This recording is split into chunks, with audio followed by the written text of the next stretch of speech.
참 많은 일들이 있었던 2025년의 봄.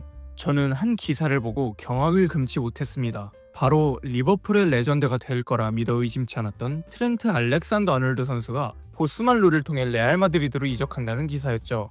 아놀드가 누굽니까? 리버풀에서 태어났고 리버풀 유스에서 10년을 넘게 뛰었으며 한 번의 임대도 가지 않고 리버풀 1군에서 수많은 트로피를 들어올린 그야말로 리버풀의 전설이자 상징이 될 선수였죠. 심지어 그는 나의 커리어에 이적이란 없다는 말을 했었기 때문에 콥들은 엄청난 배신감을 느끼고 말았습니다. 클럽 월드컵에 아놀드를 출전시키고 싶었던 레알 마드리드는 수수료 1000만 파운드를 리버풀에 지급하긴 했지만 그 수수료를 제외한다면 세계 최정상급 풀백인 그의 이적료는 0원, 0파운드, 0유로, 네, 공짜였습니다. 그럼 아놀드는 어떻게 레알 마드리드에 공짜로 이적할 수 있었던 걸까요? 그 비결은 바로 보스만 룰에 있었습니다. 1995년 유럽 사법재판소는 한 선수를 중심으로 엄청난 판결을 내리게 되는데요.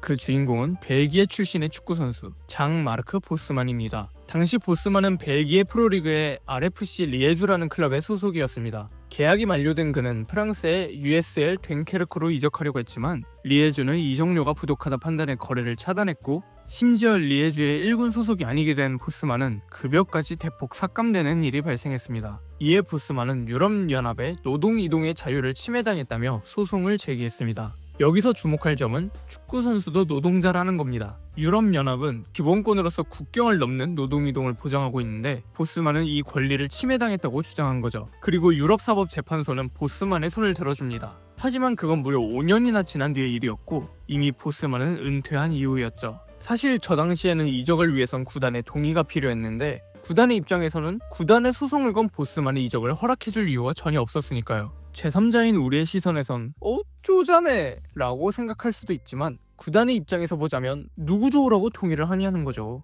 이 판결은 축구계에 두 가지 커다란 변화를 가져왔습니다. 첫째, 계약이 끝난 선수는 이적료 없이 자유롭게 이적할 수 있게 되었습니다. 이전까지는 계약이 끝났더라도 이적료를 요구할 수 있었기 때문에 선수의 이적이 종종 무산되곤 했죠. 보스만의 경우도 이에 해당되었습니다.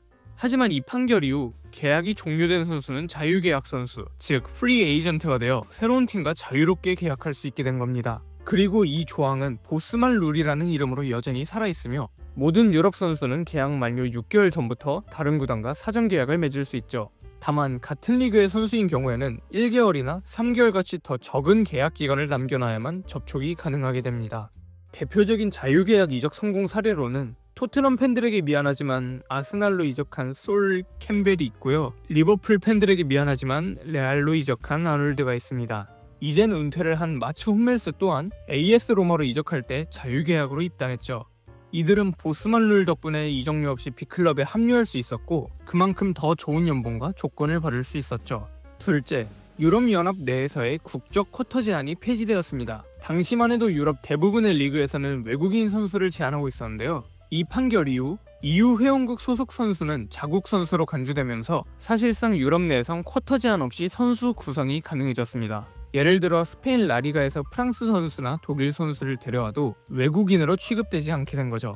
하지만 여전히 세리에나 라리가 등의 몇몇 리그들은 비유럽 국가 국적의 선수들의 수를 제한하고 있죠. 논 EU 쿼터라는 이름으로 말입니다. 하지만 유럽연합의 국적을 취득한다면 남미의 국가인 브라질의 국가대표 비니시우스 주니오르도, 브렉시트를 통해 유럽연합을 탈퇴한 잉글랜드의 국가대표인 주드 벨링엄도 쿼터를 채우지 않고 경기를 뛸 수 있게 됩니다. 비니시우스는 오랫동안 스페인을 거주하며 국적을 취득했고 벨링엄은 아버지의 북의 혈통이 아일랜드였기에 아일랜드 여권을 신청해 유럽연합의 일원으로 인정받았습니다. 이 논이유 쿼터는 나중에 다른 영상에서 더욱 다뤄보도록 하고 마저 보스만 룰의 이야기를 마무리 지어보겠습니다.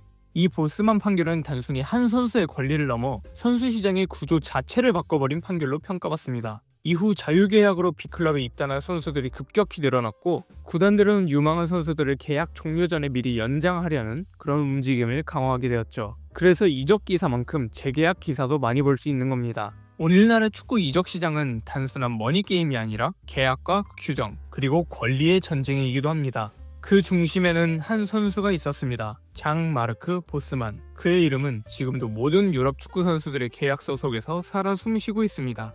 오늘 영상이 유익하셨다면 좋아요와 구독, 알림 설정 부탁드릴게요. 보고 싶은 영상 주제가 있으시다면 언제든 메일 혹은 댓글로 남겨주시면 감사하겠습니다. 그리고 제가 멤버십을 열었습니다. 일단은 댓글에서 사용 가능한 이모티콘 등을 만들려고 합니다. 멤버십을 가입해주시면 제가 영상 아우트로에 샤라웃도 시원하게 한번.